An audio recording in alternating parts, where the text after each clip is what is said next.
Kita bersyukur kepada Tuhan. Tuhan beri kesempatan bagi kita. Inilah saudaraku yang sangat penting bagi kita, biar kita semua boleh menyenangkan hati Tuhan.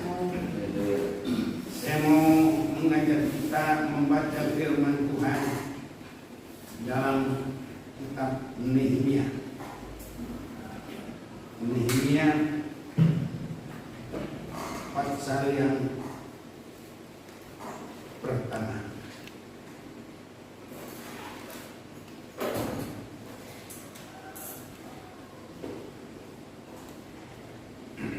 Saya bacakan bagi kita Nehemia pasal yang pertama.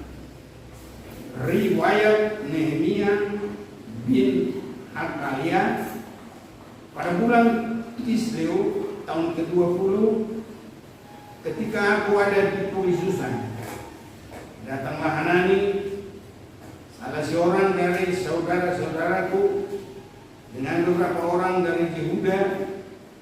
Aku menanyakan mereka tentang orang-orang Yahudi yang terluput, yang terhindar dari penawanan, dan tentang Yerusalem.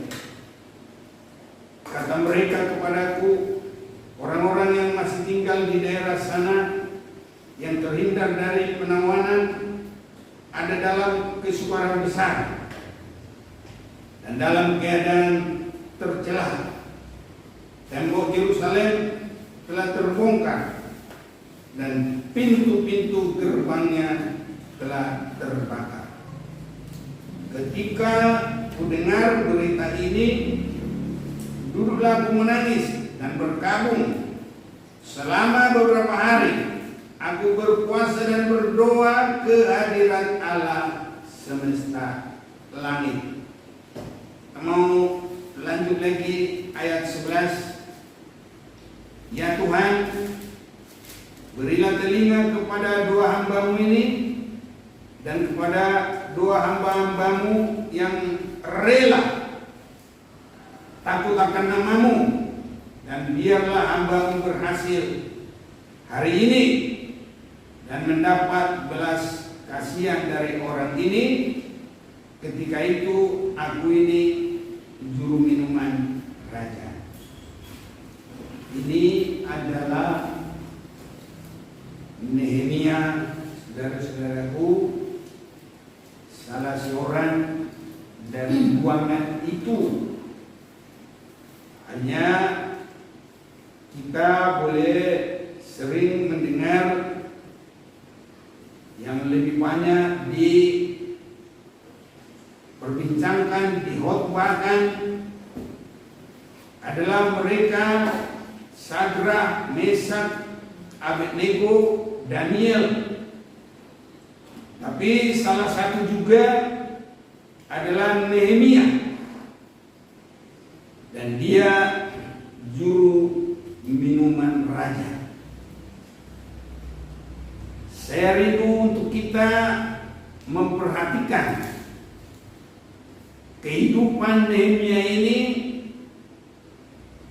baik tanggung jawabnya, baik doanya, baik juga usaha perbuatannya. Dan ini saya perhatikan sangat tepat dengan keadaan kita saat ini di akhir zaman ini. Nehemia ini sangat peka terhadap kesejahteraan umat Tuhan dan terhadap kotanya Tuhan. Ini yang kita akan perhatikan, saudara-saudaraku. Dia sangat peka dan cepat bertindak. Sekarang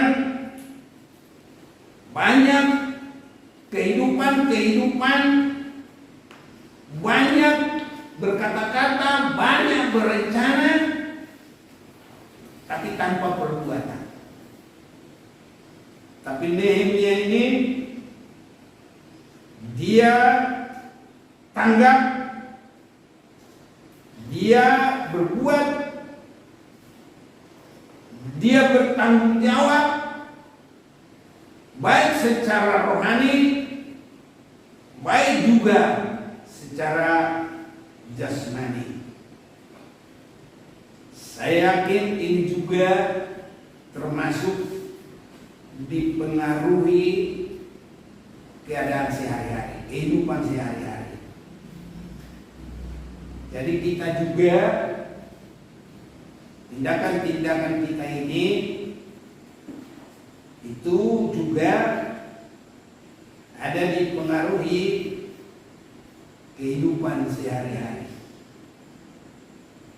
Contohnya, kalau di kampung orang jauh-jauh tidak pakai telepon, maka di kampung dalam bahasa Batak disebut manggora. Bahasa Indonesia memanggil berseru, "Woi!" Karena memang yang satu ada di tebing gunung sana, yang satu di sini, maka bergemalah suaranya, "Woi!" gitu juga. Itu saudara-saudaraku. Ya, jadi hidup itu dipengaruhi. Kalau orang kerja di kapal, biasanya suara bising. Jadi orang tiap hari harus ngomong keras-keras. Karena sudah begitu sehari-hari, nanti dia tidak di kapal juga ya.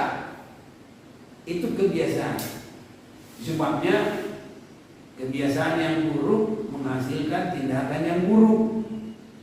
Tapi kebiasaan yang baik menghasilkan tindakan yang baik. Itu sebabnya supaya kita di tempat yang baik. Dan tadi kita menyanyi di rumah Tuhan, itulah kerinduan yang sangat baik. Supaya kita semua dipengaruhi dalam Tuhan, suasana Tuhan. Nih, jadi kalau Nehemia ini suka, dan memang pekerjaannya kita baca tadi, dia juru minuman raja. Jadi membuat minuman, menyediakan bagi raja. Ini membuat sikap yang baik. Yesus juga berkata, memberi air secangkir tidak hilang upahnya. Jadi dengan demikian, suka memberi air secangkir, itu perhatiannya kepada orang, kesejahteraannya pasti ada. Nah, tapi kalau biasanya orang dagang, ya Rp1 diperhitungkan. Jadi bisa juga kalau bersaudara juga sistem dagang, dia malah bisa pelit, saudaraku. Ya, semua kalau diatur dengan sistem dagang. Saudaraku, itu sebabnya kita senantiasa biar rindu di dalam rumah Tuhan. Itu dalam Mazmur 84. Saya mungkin tidak lupa itu ayat 11. Itu lebih baik satu hari di rumah Tuhan, di pelataran Tuhan, daripada 1000 hari di luar itu. Sebab lebih baik satu hari di pelataranmu, ini Mazmur 84 ayat 11, daripada 1000 hari di tempat lain. Lebih baik berdiri di ambang pintu rumah Allahku daripada diam di kemah-kemah orang fasik. Jadi tidak di kemahnya orang fasik. Karena kalau di kemahnya orang fasik dipengaruhi dengan kejahatan. Tapi kalau di di rumah Tuhan nanti dipengaruhi dengan kerinduan Yesus yang akan datang, dan kita akan siap masuk dalam hidup yang kekal selama-lamanya. Saudara-saudaraku, Nehemia didatangi oleh saudara-saudaranya karena Nehemia ini sedang berada di Babel, pembuangan. Sebelum ataupun berbarengan dengan itu terjadi juga penghancuran bait Allah yang didirikan oleh Salomo, dan bangsa Israel dibuang.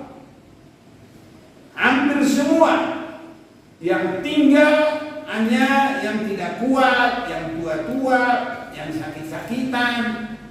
Nah itu.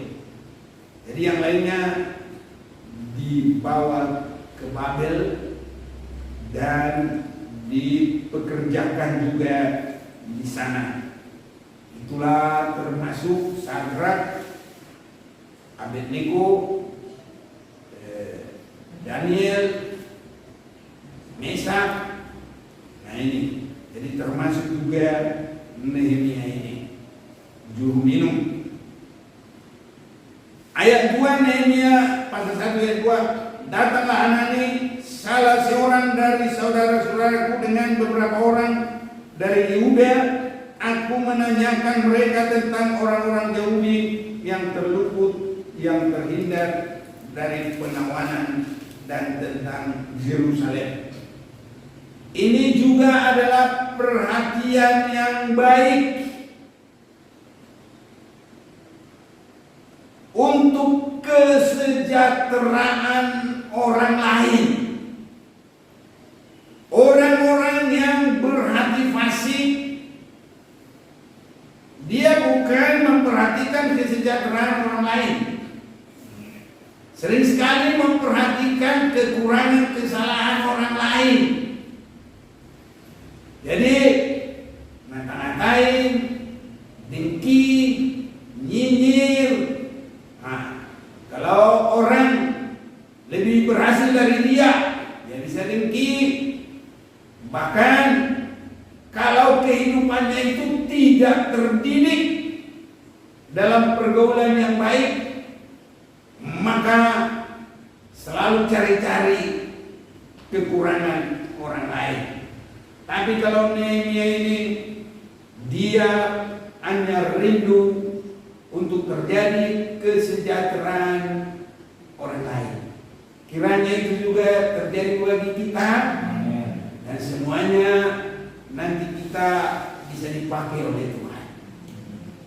Orang yang dipakai oleh Tuhan adalah bukan untuk cari kesalahan orang, tapi adalah yang rindu untuk kesejahteraan orang lain. Dan disinilah yang kita perhatikan.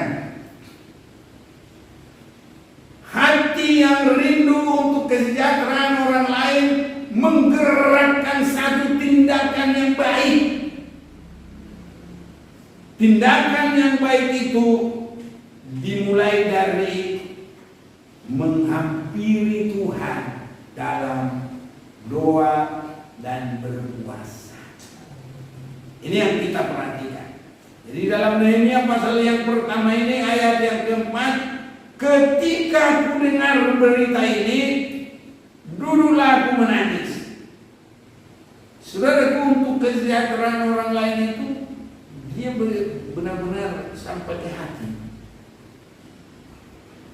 Orang yang menangis itu, saudaraku, kalau tidak sampai ke hati, susah menangis. Ya. Tapi kalau sudah benar-benar sampai di hati, menangis. Orang kalau mau berbuat baik, kalau mau bertobat sampai benar-benar di hati, itu bisa menangis. Tapi kalau cuma di mulut, nah bakal bisa menangis, saudaraku. Jadi ini perhatian yang baik itu benar-benar sampai ke hati dan menimbulkan dia menangis. Duduk, tuh berhenti dari yang lain, sangat memperhatikan.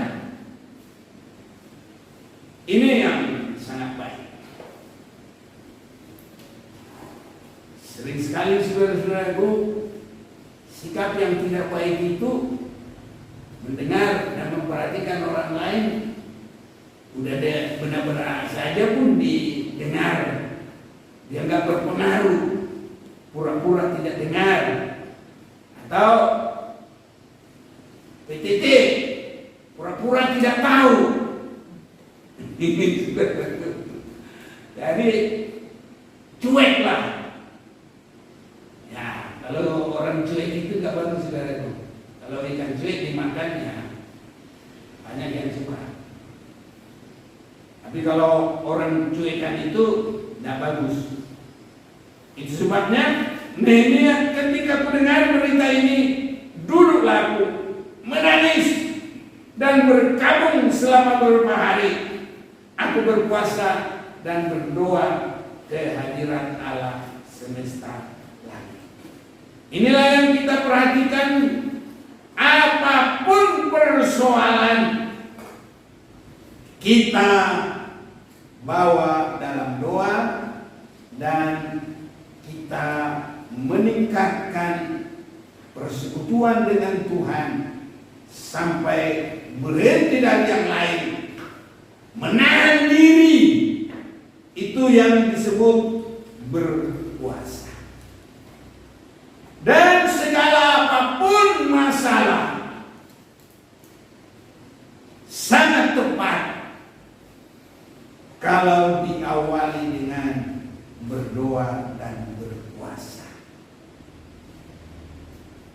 Hanani bercerita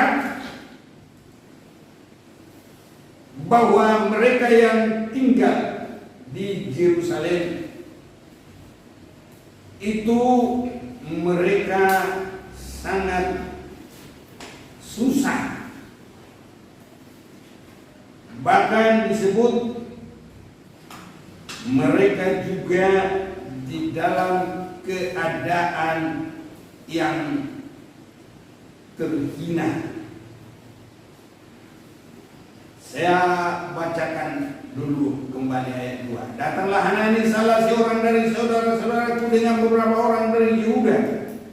Aku menanyakan mereka tentang orang-orang Yahudi yang terluput, yang terhindar dari penawanan, dan tentang Yerusalem.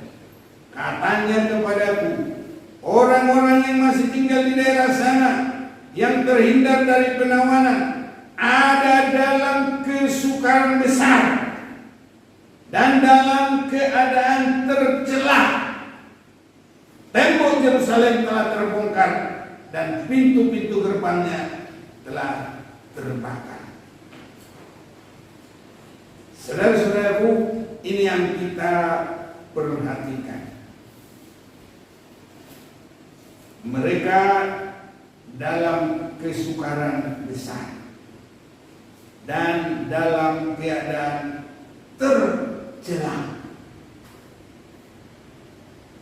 Tempat daerah mereka mengalami kerusakan, yaitu tembok kota Yerusalem terbongkar dan pintu-pintu gerbangnya telah terbakar.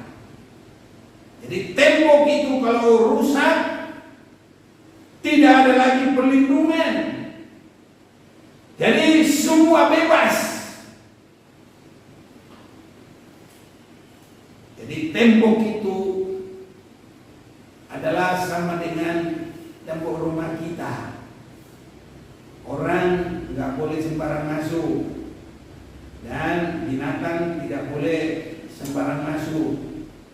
Bahkan angin juga, semuanya angin yang teratur, bukan angin yang kadang terlalu dingin, kadang membuat kesulitan. Karena sudah ada tembok, tembok itu membuat aman. mungkin kesulitan akan ada berbeda, saudara. Sekarang kesulitan berbeda, kesukaran berbeda. Yang paling ngetren sekarang di dunia ini ya bagaimana mengatasi corona. Ini saudara itu banyak rencana tertunda, banyak pekerjaan terbengkalai, bahkan ibadah-ibadah pakai online. Nah, dalam keadaan ini biar kita juga tetap tenang kalau kita dekat dengan Tuhan. Kita tidak gusar, saudara-saudaraku. Dan di dalam hal inilah kita perlu memiliki sifat yang percaya menghampiri Tuhan, berdoa, bahkan berpuasa. Ini sangat baik, saudara-saudaraku. Doa dan berpuasa. Karena dengan doa dan berpuasa semua bisa terselesaikan. Bahkan Nehemia ini, kesejahteraan orang-orang di Yerusalem itu bisa normal kembali. Doa dan puasanya itu juga membuat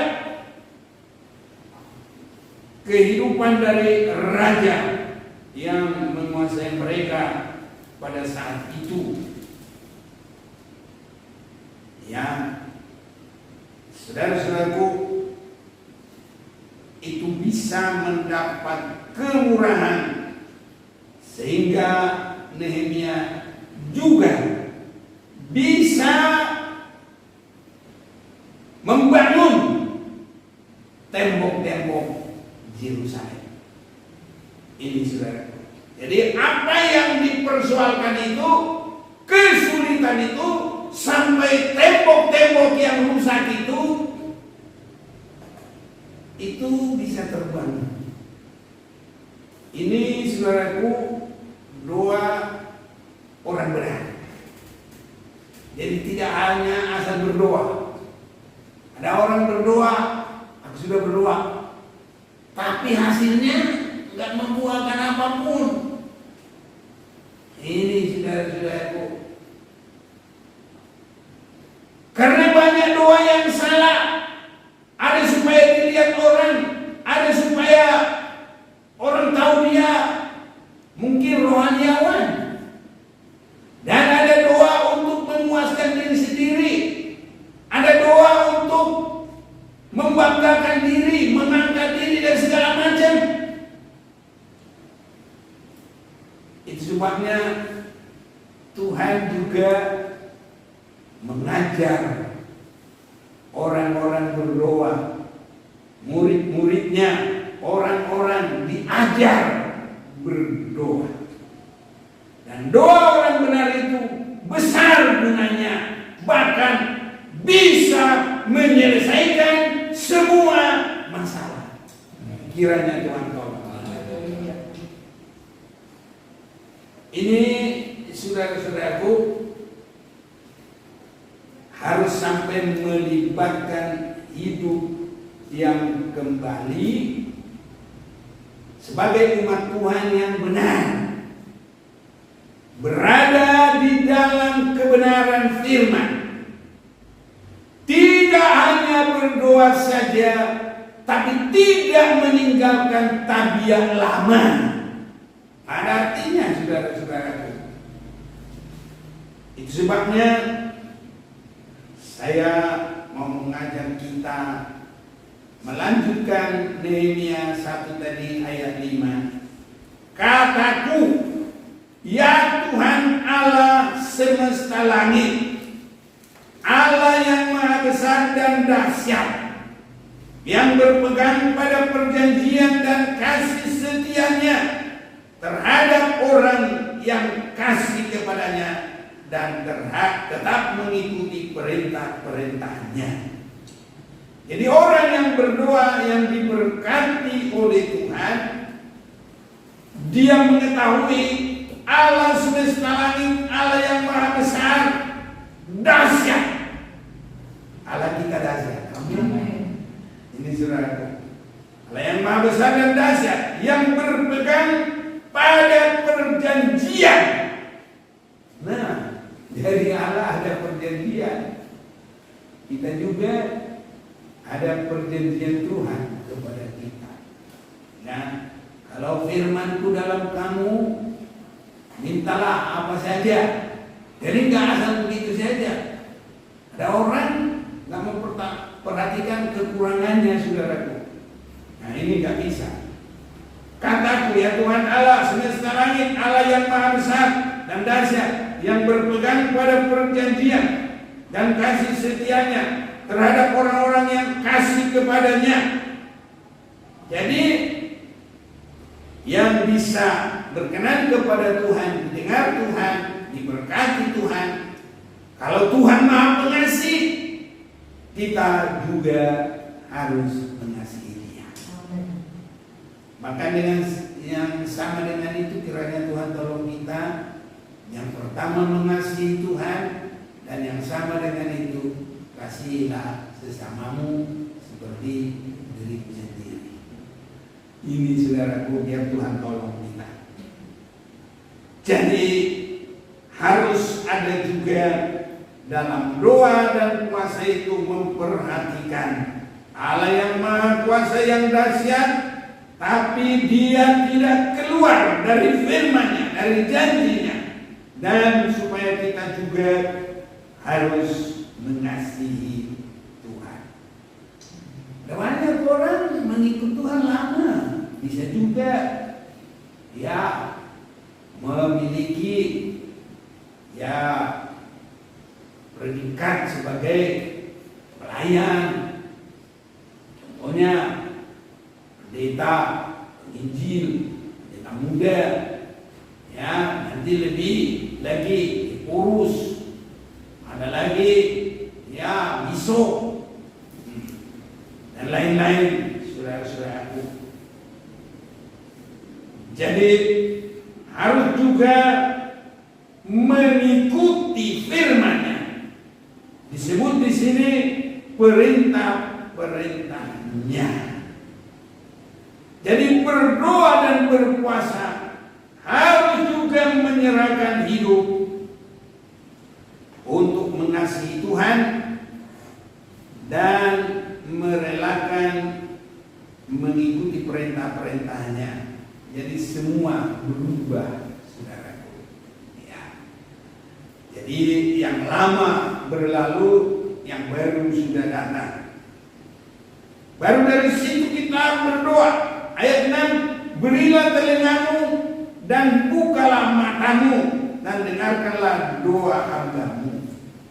Jadi doa hambamu ini bukan cuma kata-kata, saudaraku. Jadi berani menghambakan diri. Ya.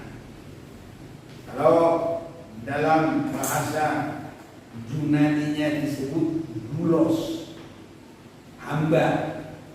Jadi hanya melakukan perintah, hanya menyenangkan dengan melakukan. Seperti tadi kita nyanyi, ya, ku mau selalu menyenangkan hati, dan mata kita tertuju kepadanya, dan kita mau melakukan kehendak Tuhan. Ini adalah hidup gereja di akhir zaman untuk mendapat pemeliharaan Tuhan dari segala masalah, bahkan antikris. Kita kalau sudah melakukan firman, nggak usah takut antikris. Orang bahas-bahas antikris. Nah, kalau kita sudah tubuhnya Tuhan, Kristus kepala, artinya semua hidup kita diatur Tuhan. Semua hidup kita adalah sesuai dengan firman. Karena Dia kepala, kita tubuh.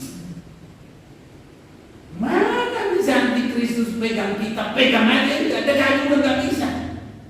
Kalau dia datang, ya dia ada di bawah kaki. Masa bikin tanda bisa? Nggak bisa. Orang dia tanda itu di mana? Katanya di dahi dan di tangan. Padahal kalau kita benar di hadapan Tuhan, iblis ada di bawah telapak kaki. Itu sebabnya saudaraku, kalau kita mengerti kerohanian, saat sekarang orang sibuk asal tanda 66, ya bahasa Batak gecor. Kita nggak perlu, saudaraku, nggak perlu dibahas-bahas. Pokoknya nggak bisa dia berbuat apa-apa kepada orang yang benar dalam Tuhan. Roma 16 ayat 20 atau mulai 19.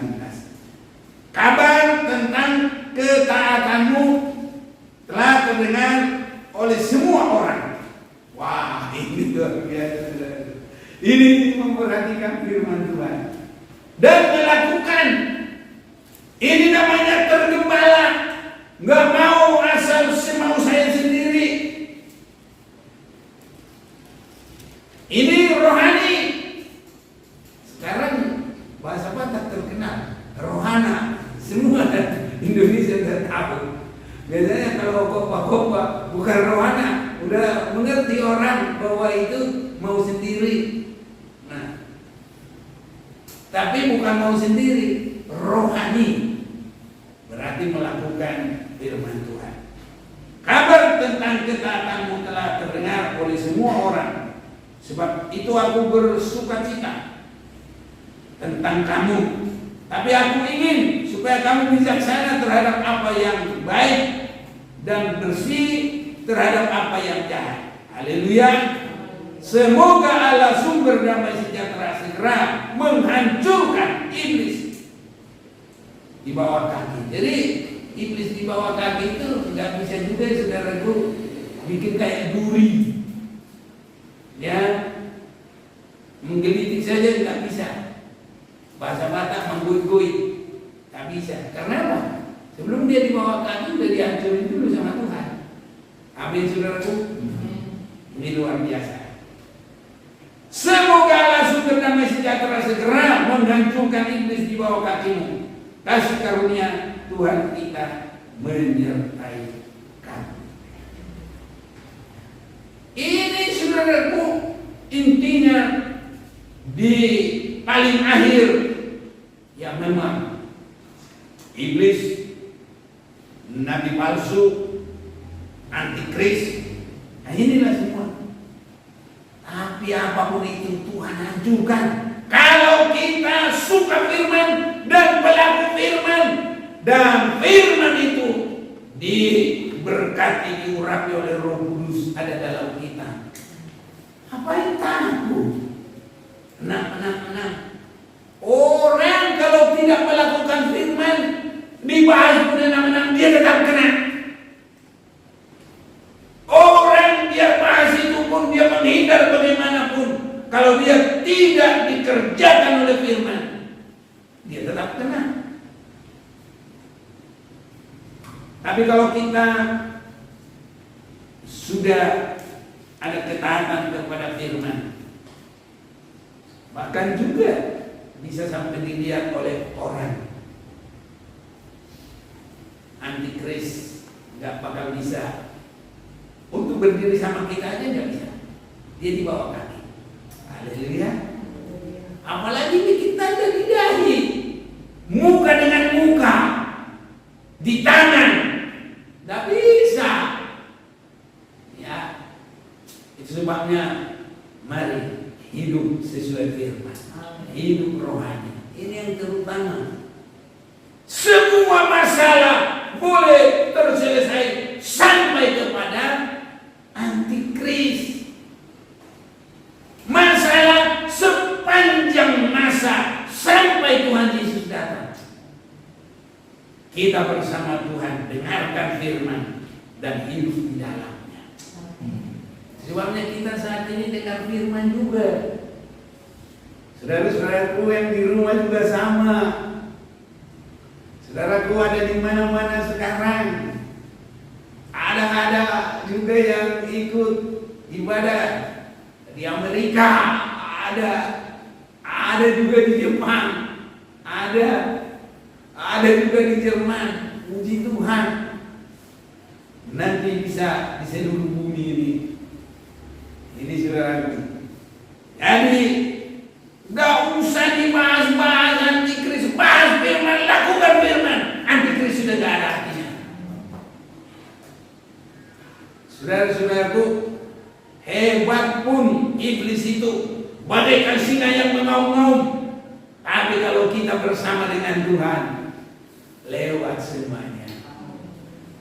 Malah kita bisa nyanyi, bersamamu Bapa, ku lewati semua. Segala masalah semua di bumi ini sampai antikris lewat semua. Kalau kita hidup sesuai dengan firman, kabar tentang kita telah terdengar oleh semua orang. Melakukan firman, semuanya bisa, saudara. Itu sebabnya Nehemia tidak hanya berdoa dan berpuasa, tapi dia juga mengerti kasih Tuhan itu adalah bagi mereka yang mengikuti perintah-perintahnya. Ini saudaraku, ada banyak sekarang berdoa gak tahu firman Tuhan dan melakukan perintah Tuhan. Doa apa itu? Doa tidak berguna, doa yang salah. Yakobus juga mengatakan banyak doa yang salah. Boleh kita baca ini sebentar.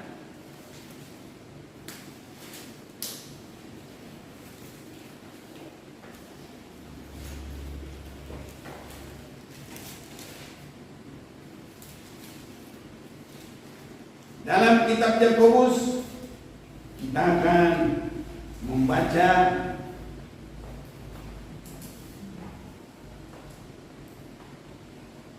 pasal 4.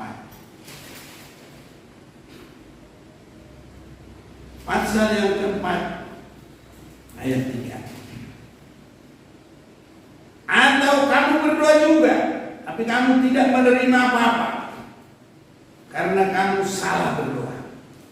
Jadi ada banyak salah berdoa. Sebab yang kamu minta itu hendak kamu habiskan untuk memuaskan hawa nafsu.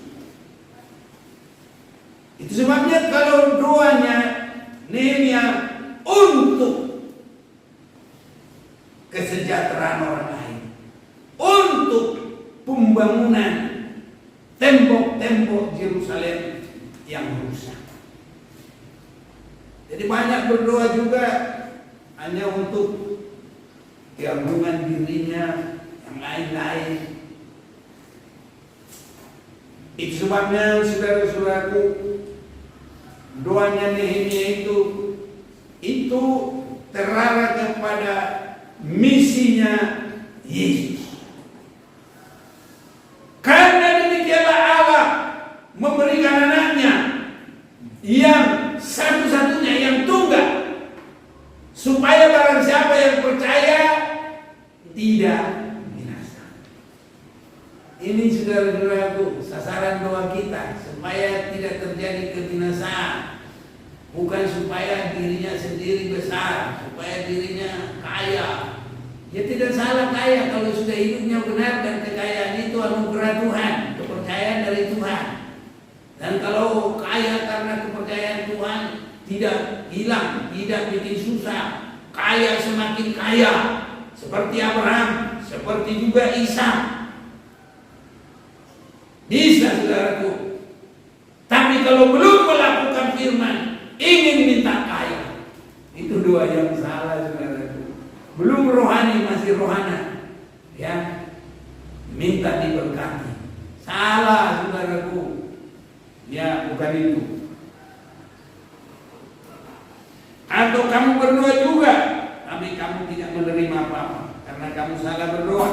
Sebab yang kamu minta itu tidak kamu habiskan untuk memuaskan hawa nafsu.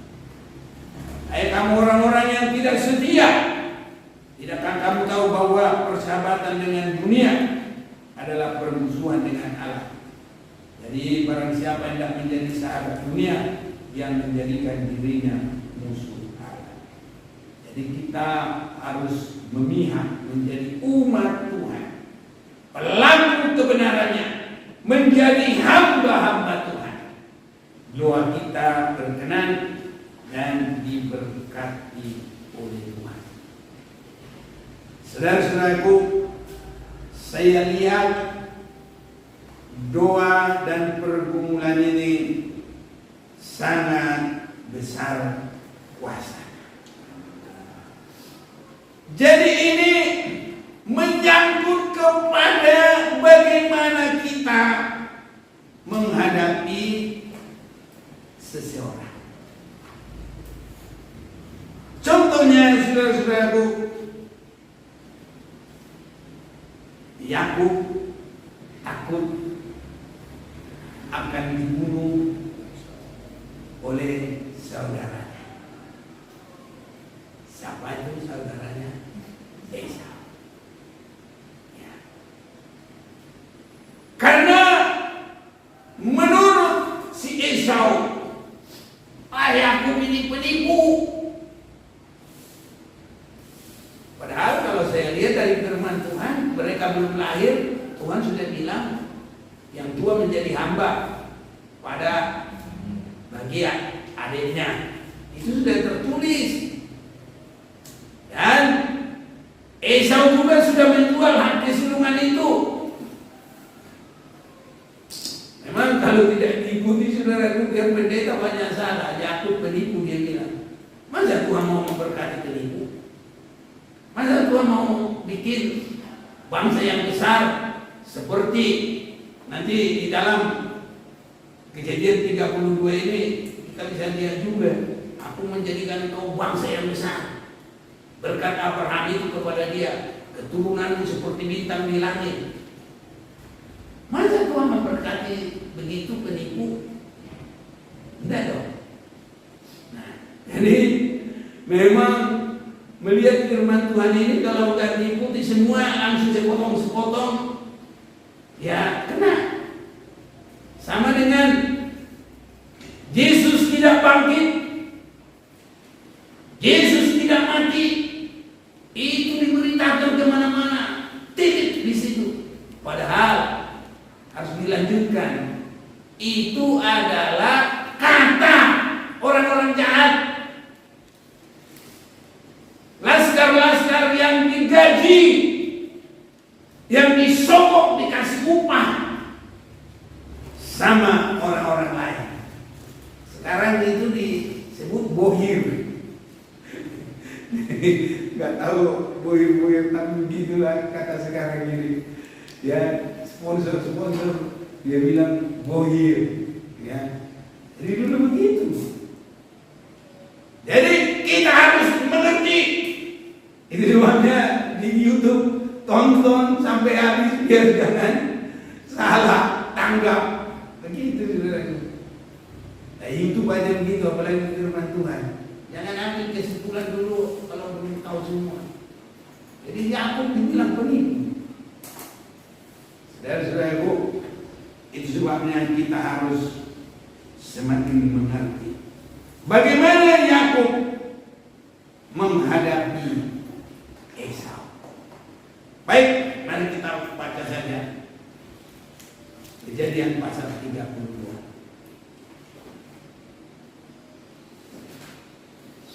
Kejadian pasal 32 ayat yang ke-11. Lalu tinggallah Yakub seorang diri, dan seorang laki-laki bergulat dengan dia sampai fajar menyingsing. Oh, ini ayat 24 ini langsung saya baca, yang nggak apa-apa lah. Tapi baik, kita 11 dulu. lepaskanlah kiranya aku dari tangan kakakku, dari tangan Esau, sebab aku takut kepadanya. Jangan-jangan ia datang membunuh aku, juga ibu-ibu dengan anak-anaknya. Baru sambungannya tadi ayat yang ke-24. Itu. Lalu tinggallah Yakub seorang diri dan seorang laki-laki bergulat dengan dia sampai fajar menyingsing. Ini juga banyak dipelintir. Dipikir bergulat seperti kungfu atau taekwondo begitu. Bukan. Kalau kita berdoa, Tuhan tolong sampai ditolong, itu kita bagaikan bergulat juga dengan Tuhan. Berkati Tuhan, tolong Tuhan.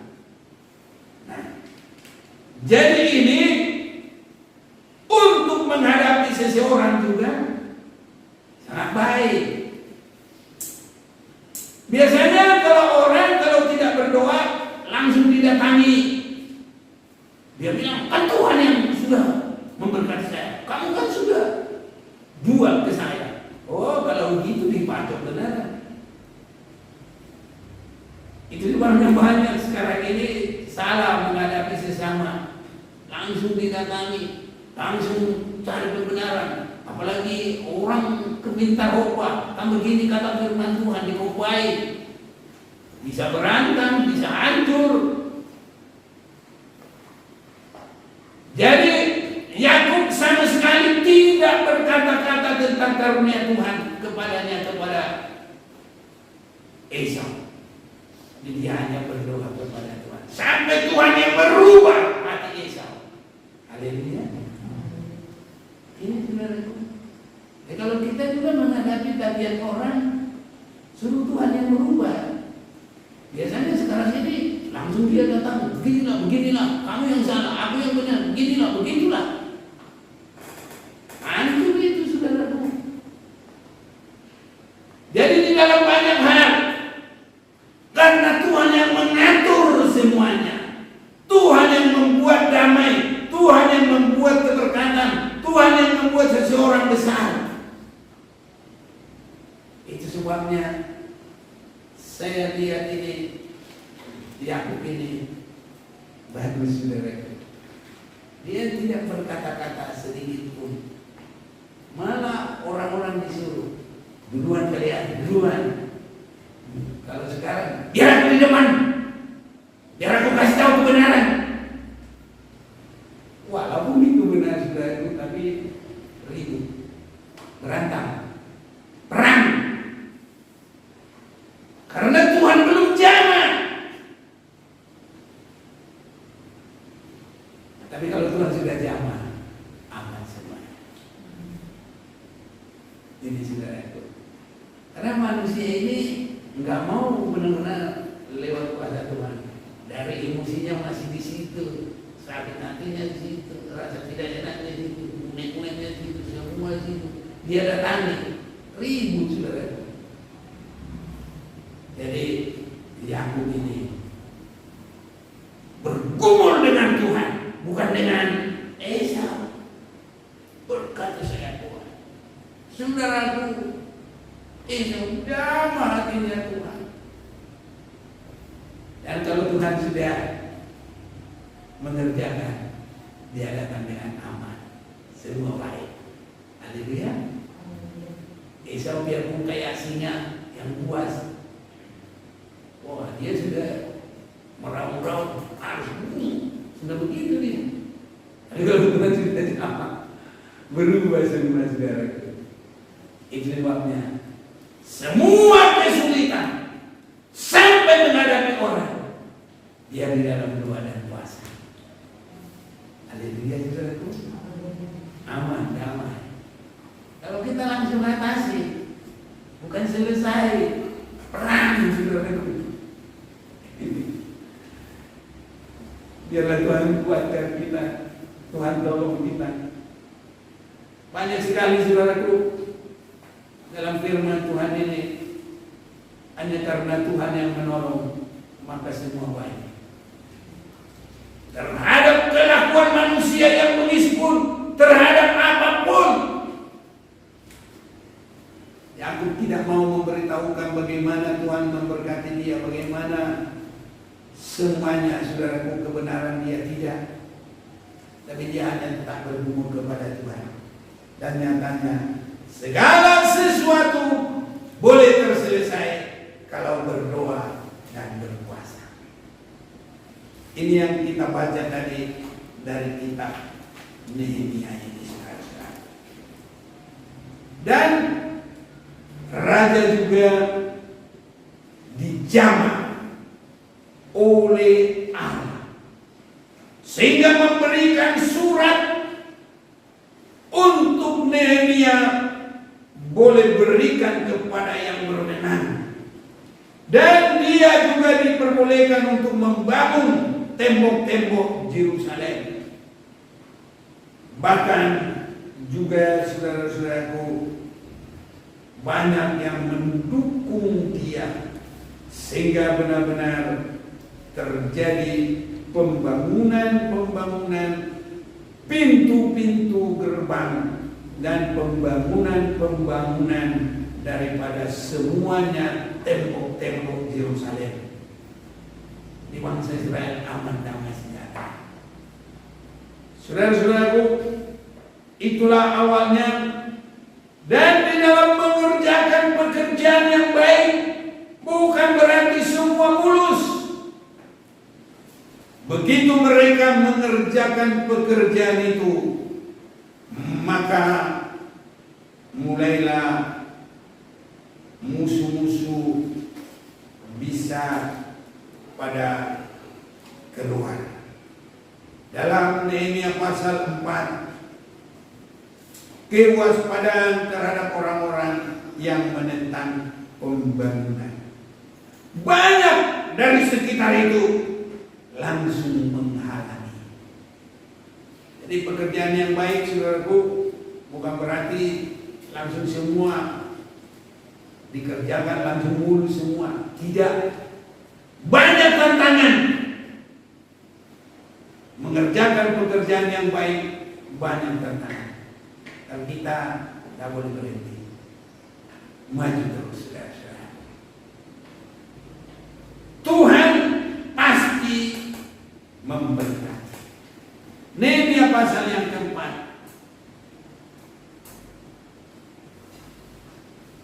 Mulai ayat 6. Tetapi kami terus membangun tembok sampai setengah tinggi dan sampai ujung-ujungnya bertemu, karena seluruh bangsa bekerja dengan segenap hati.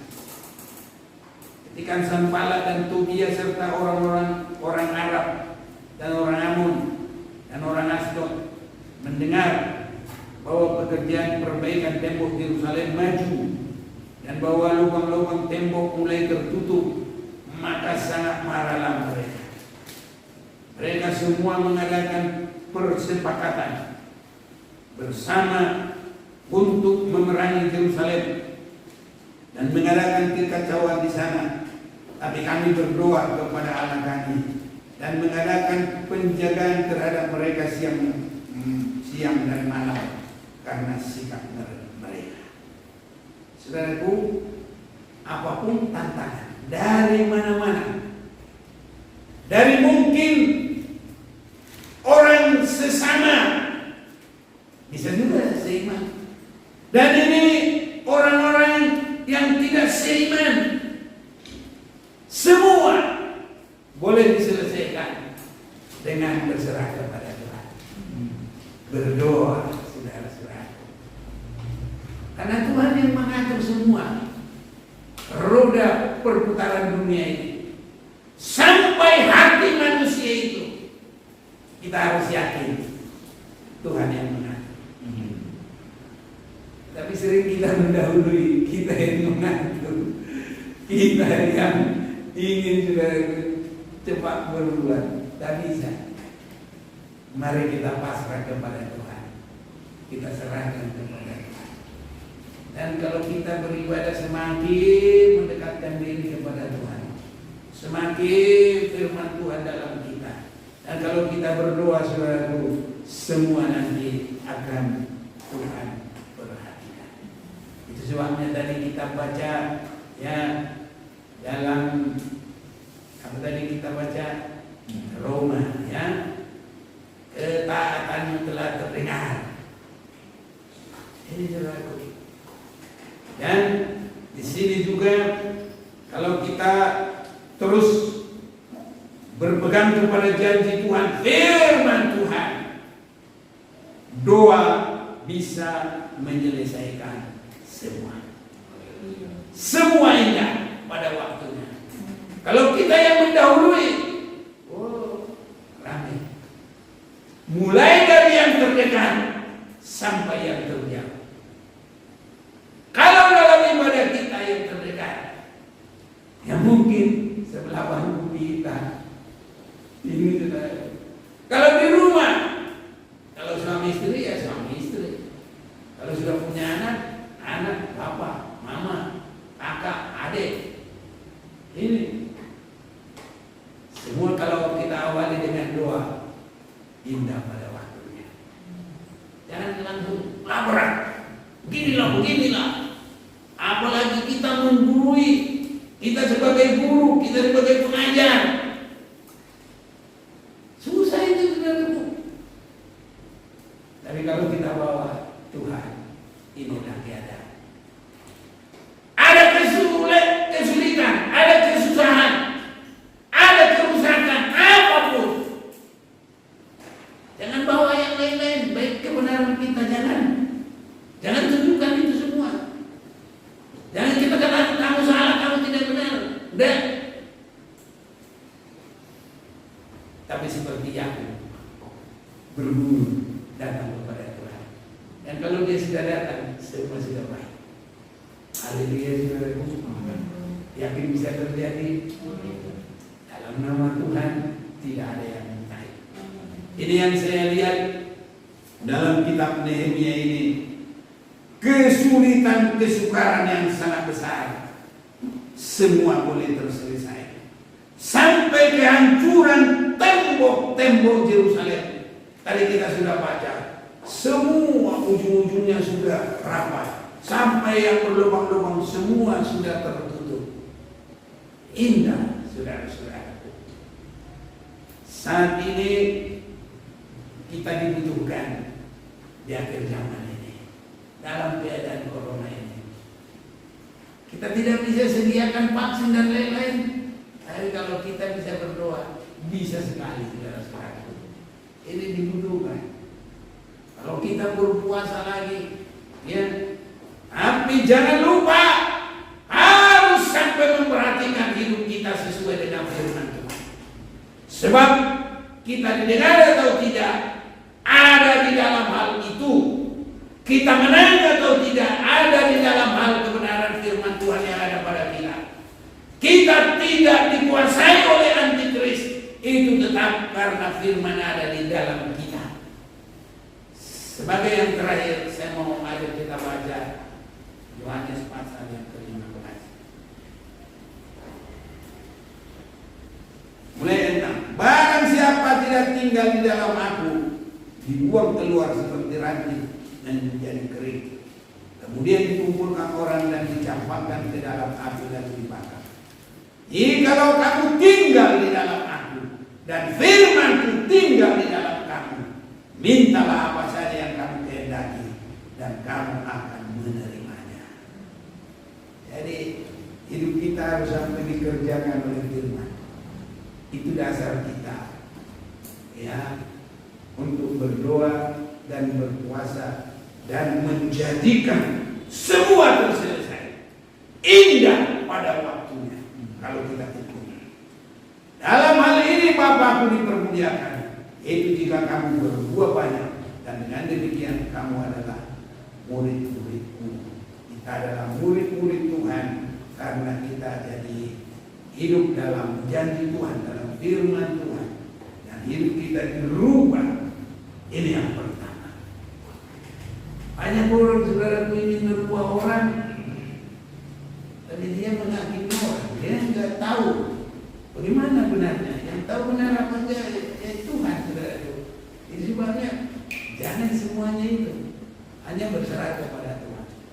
beribadah sungguh-sungguh, berdoa kepada Tuhan. Dan kita yakin kalau di dalam Nehemia semua kesulitan boleh terselesai. Kesulitan kita juga bisa terselesai. Bahkan dengan hal yang besar. Kalau bangsa ataupun semua umat-umat Tuhan berdoa untuk masa krisis akhir zaman ini, saya yakin semua ini dipakai Tuhan untuk hormat kemuliaan bagi nama Tuhan.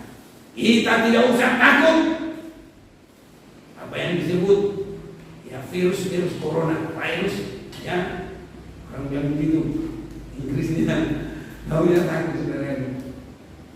Semua itu bisa untuk hormat kemuliaan bagi nama Tuhan. Sama seperti Tuhan katakan kepada Maria dan Marta. Ya, penyakit itu bukan untuk membawa kepada kematian, tapi supaya Tuhan dimuliakan. Keadaan apapun sulit di akhir zaman ini, kalau kita semua hidup dalam kebenaran firman, berdoa kepada Tuhan, maka semua membawa kemuliaan untuk Tuhan. Kemuliaan bagi nama Tuhan. Dan kita nyata, kita adalah anak-anak Tuhan. Tuhan memberkati.